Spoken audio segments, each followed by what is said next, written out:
नमस्कार दर्शक बंधु, देख लियो चुना लाल जी की भ गेलन हँ, की भ गेलै यौ।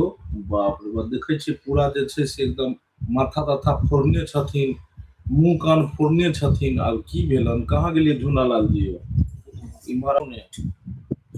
नमस्कार प्रणाम दर्शक बंधु, हम चुनालाल अहाँ सबके गोर लगै छी। अखन अहाँ सबके बीच लाइव में जुड़ल छी, जल्दी जल्दी आबि जाओ। जे भी बात है पूछ सकै छी, अखन सब कलाकार छी साथ में। हम चुनालाल छी, ये सवाल जवाब करे की है से कह सकै छी सवाल जवाब। तब दर्शक बंधु देख रहल छियै जे चुना लाल पीछे में काजल राघवानी छै, यानी मैथिली के और साथ में घंटी काका सेहो छथिन।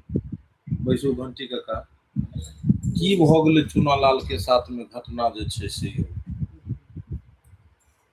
एकरा घटना नहीं कहल जाए, लेकिन हाँ कने आगे आगे हाँ बैसू। जे रील हम सब बनबै छलहुँ, जे कहानी बनबै छलहुँ हँ, अच्छा हाँ ताहिमे एकटा दृश्य छलैया, हाँ जे हिनका एक्सीडेंट भ जाइ छै। अच्छा, ओ दृश्य के फिल्मांकन अखन होइ छै। हाँ हाँ हाँ, ओ दृश्य के जे हिनकर नया नया शादी भेलनि हँ, आ शादी भेला के बाद वही दिन जे छै से हिनका जतऽ काज करै छथिन ताहिठाम से बुलावा आबि गेलै, हिनका इमरजेंसी में जाय पड़लै। ओ अखन वह देखा रहल छै। हाँ हाँ दर्शक बंधु, एतऽ जे छै से शूटिंग चलै छलै हन, और शूटिंग में हिनकर सीन छलन हन मुँह हाथ फूटल।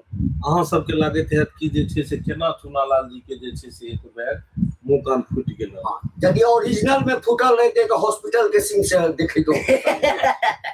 दर्शक बंधु, एतऽ जे छै से अहाँ के शूटिंग चलि रहल छलै हन, शूटिंग में सीन कऽ रहल छलखिन हँ।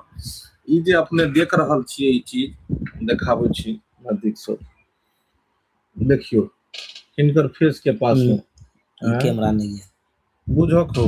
हाँ, तो हिनकर फेस के पास में देखियो कि ई जे छै से ई जे छै से ई अथी के मेकअप वाला फुटलाहा छै। आ नहीं अहाँ सबके विश्वास होइए तो देखियो दबै छै, करीब वो चिचिया छथिन।